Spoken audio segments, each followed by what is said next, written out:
Funding what matters. Why autism research must shift towards services and accommodations. Welcome to The Story in You, a podcast where we talk about issues within the autistic community. Today, we are dedicating this episode to the companies and organizations that fund autism research. But of course, at the end of the episode, there will be information on how you can make a difference. Every year, billions of dollars are invested into autism research. These investments are made with a clear goal: to improve the lives of autistic individuals like me and so many others. But what if much of that funding isn't reaching the areas that actually make daily life better? Today, there's growing evidence from researchers, clinicians, and autistic individuals themselves that autism research funding is misaligned with real-world needs. And for stakeholders like you who decide where resources go, this represents a critical opportunity, not just to fund research, but to fund impact. The funding gap, where resources go versus where they're needed. Over the past decade, autism research funding has largely prioritized biology, genetics, and early detection. But according to Paige Chavant, service research studies focus on supports, interventions, and accommodations receives a disproportionately small amount of funding. This includes research on education supports, employment programs, mental health services, and independent living resources. In other words, the very areas that shape daily life outcomes. This imbalance creates a gap between knowledge and application, between discovery and lived experience. What autistic communities are asking for. Recent research makes one thing clear: autistic individuals are not passive recipients of research. Rather, they are active stakeholders with clear priorities.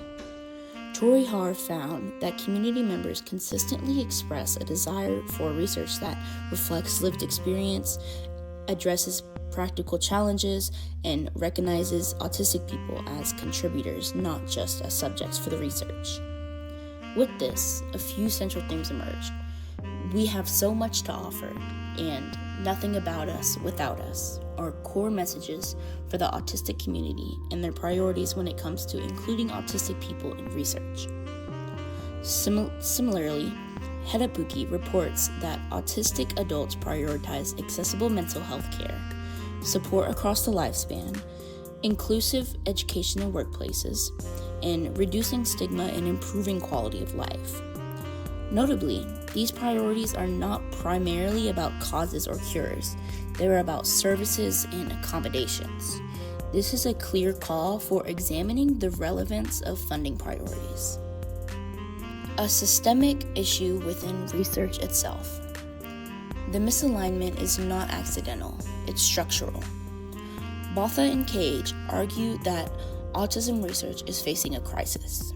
Their study highlights that research often frames autism through deficits, autistic voices are underrepresented in decision-making, and dominant narratives shape what gets funded. This leads to a repeating cycle. Funding priorities reinforce certain perspectives, those perspectives guide future research, and alternative priorities like services and accommodations remain underfunded. For stakeholders, this is a key insight that funding doesn't just support research, it defines the direction of the field. The case for a mind shift. Alana McVeigh calls for a mind shift in autism research and practice. This shift moves away from asking, how do we fix autism? And towards asking instead, how do we support autistic people in living meaningful, fulfilling lives? This includes strength-based approaches, environmental accommodations, systems-level change, and critically investing in services that work in real-world context. Because while the biological discoveries may take decades to translate into outcomes, services and accommodations can improve lives immediately. Why services and accommodations are a high-impact investment. From a strategic perspective, Prioritizing services research offers several advantages. For one, you get immediate return on impact. Funding accommodations like workplace supports or mental health services leads directly to improved outcomes of life. 2. Scalability.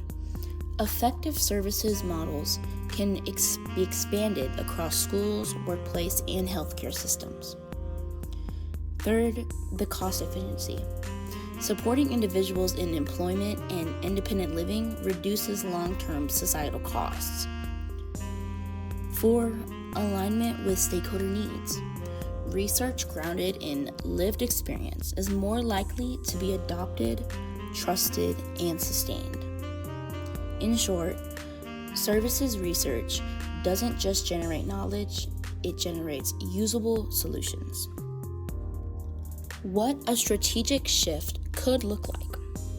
So, what does this mean in practice?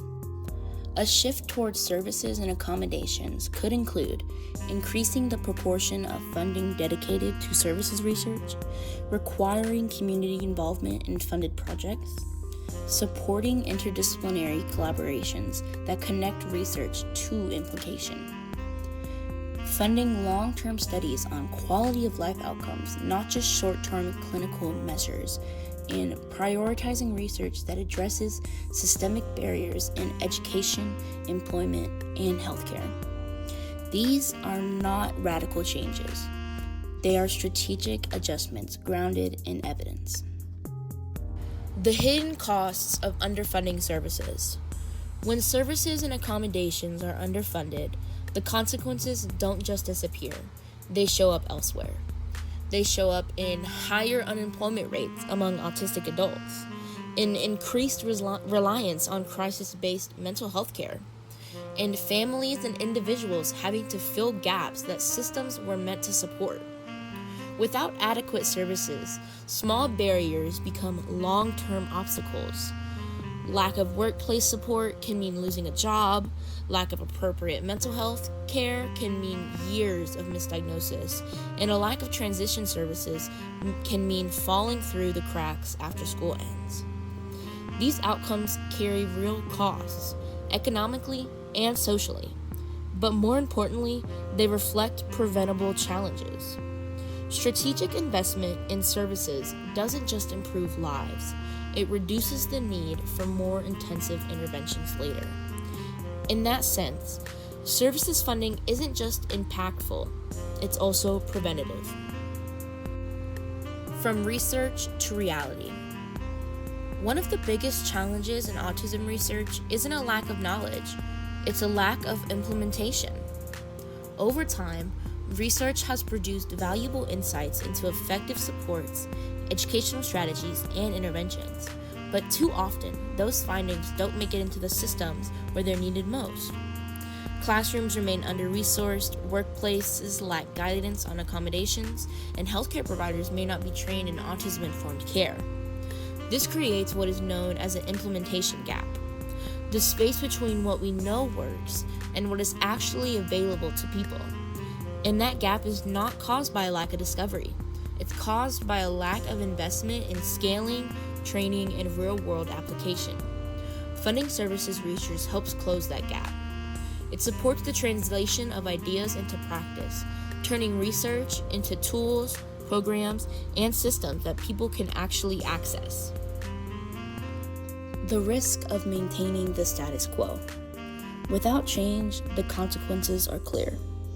Things like continued misalignment between research and real-world needs, underutilized findings, growing disconnect between institutions and the communities they aim to serve, and ultimately, missed opportunities for meaningful impact.